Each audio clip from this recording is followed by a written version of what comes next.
ஸல்லல்லாஹு அலைஹி வஸல்லம் அன்னவர்கள் சொன்னார்களா இல்லையா, ரஜப் அல்லாஹ்வுடைய மாதம், ஷஅபான் என்னுடைய மாதம், ரமதான் ஷஹ்ரு உம்மத்தி, மேலும் ரமதான் என்பது என்னுடைய உம்மத்தார்களுடைய மாதம். எனவே அருமைக்குரியவர்களே, நமக்கு அல்லாஹு ஜல்லஷனஹு தஆலா முந்தைய சமுதாயத்தினர்களைப் போல நீண்ட நாட்களுக்கு ஹயாத்தை நமக்கு தரவில்லை. அவர்களுக்கு தந்த உடல் ஆரோக்கியத்தை போல நமக்கு உடல் ஆரோக்கியத்தை தரவில்லை.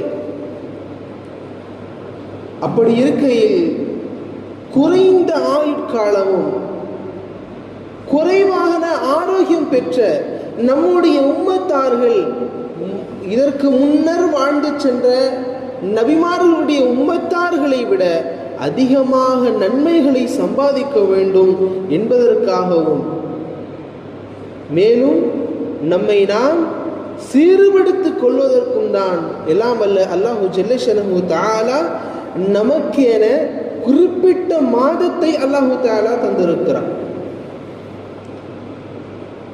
எனவே இந்த ரமதானை நாம் பாவங்கள் அற்றவர்களாக நாம் இதனை கடக்க வேண்டும். இதுதான் மிக முக்கியமான ஒரு செய்தி. ரமதான் என்பது நம்முடைய பாவங்களை சுட்டரிக்க வேண்டும், பாவங்களை சம்பாதிக்க கூடாது. முதல் செய்தி அது.